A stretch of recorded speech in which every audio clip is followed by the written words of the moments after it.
19 electron, sorry 6.25 into 10 to the power 18 electron को, not minus, ठीक है, मतलब 6.25 into 10 to the power 18 electron को उठा के ए पॉइंट से बी पॉइंट तक ले जाएंगे, उसमें जो 1 जूल की एनर्जी खर्च होगी दैट्स वन वॉट। समझ में आपको? उसी को बोलते हैं work done, V is equal to W upon by Q, right?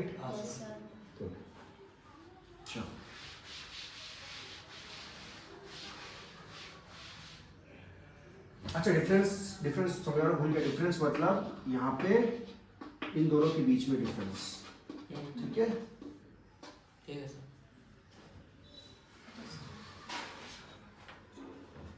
So 1 volt की डेफिनेशन दी हुई है। When 1 joule of work is done in carrying 1 coulomb of charge, then the potential difference is called 1 volt। ठीक है, definition पढ़ लेना बेटा। Now, volt meter क्या होता है? वोल्ट मीटर भी पता है बेटा, जो वोल्टेज को नापता है। और कहाँ लगता है? सीरीज में लगता है, पैरेलल में लगता है वोल्ट मीटर?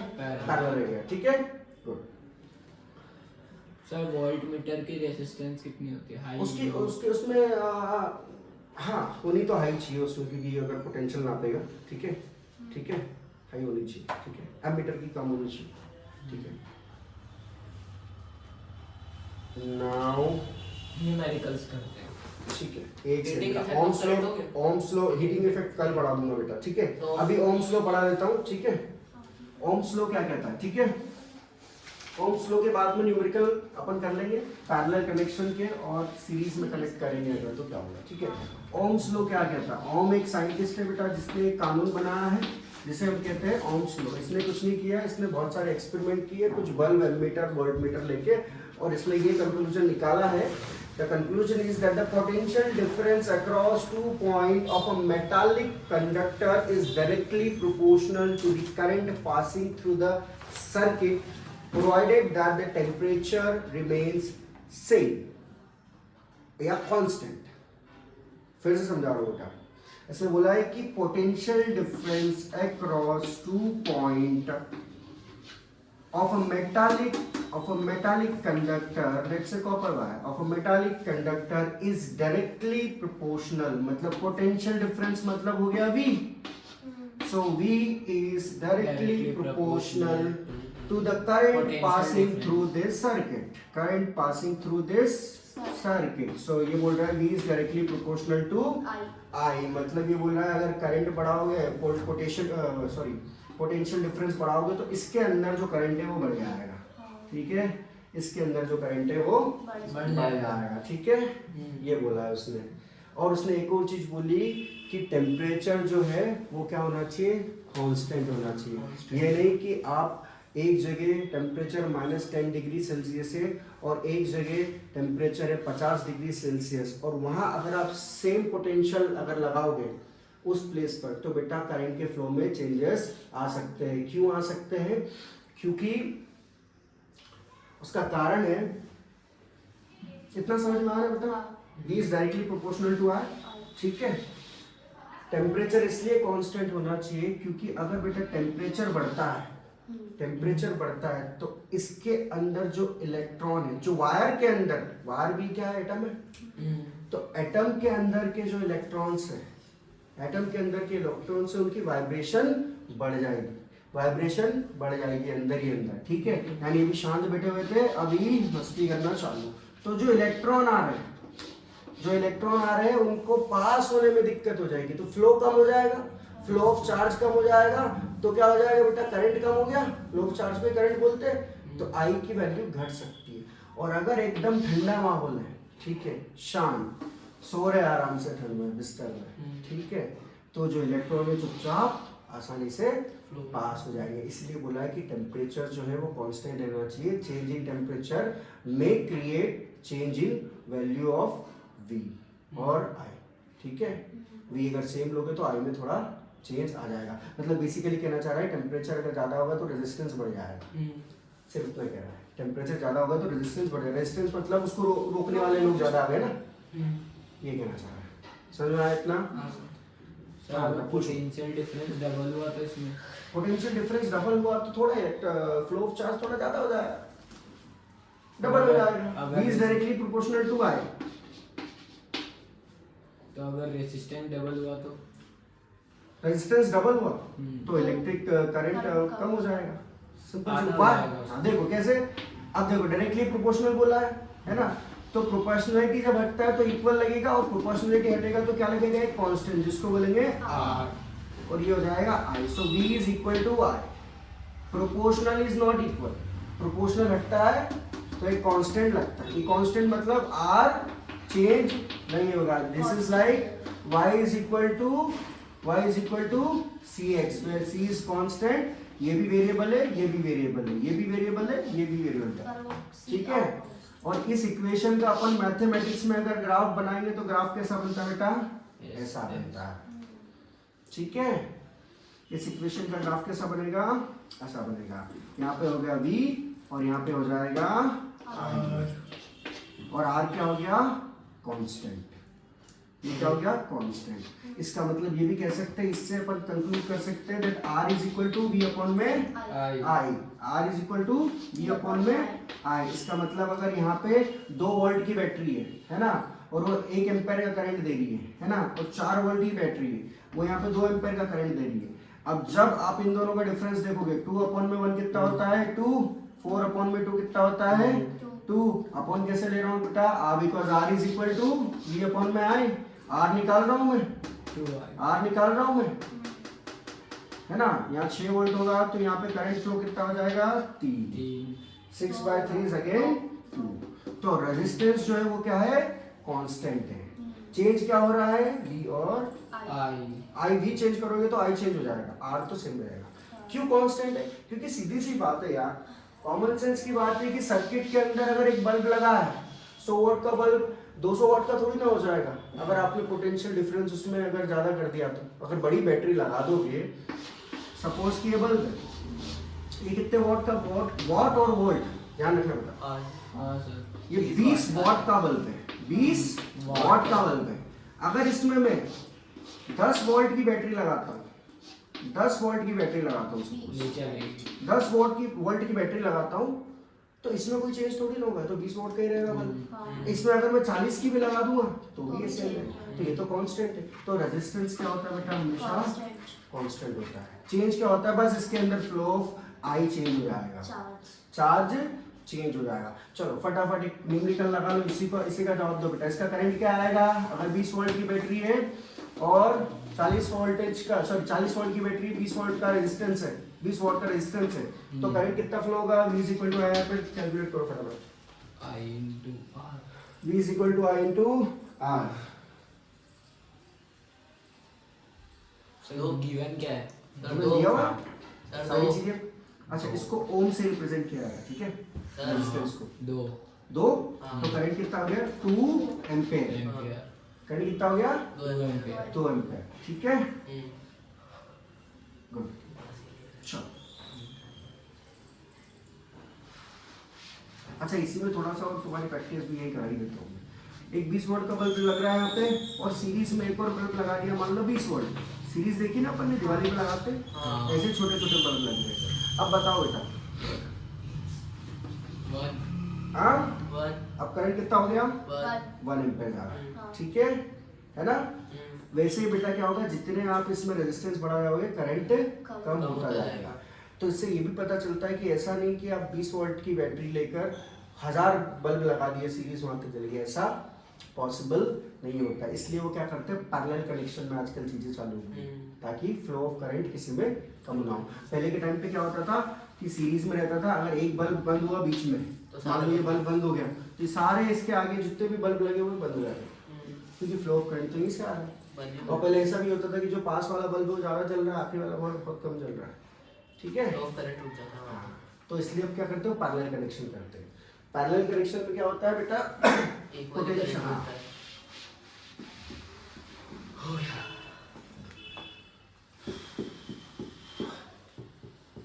अच्छा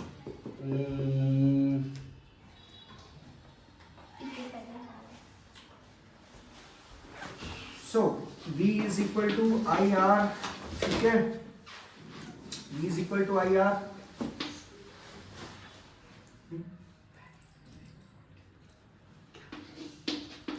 V2 is equal to I R, ठीक है। चलो आज इतना, बाकी मैं तुम्हें पढ़ाऊंगा बाद में, ठीक है? न्यूमेरिकल्स का लगा लेना इसके।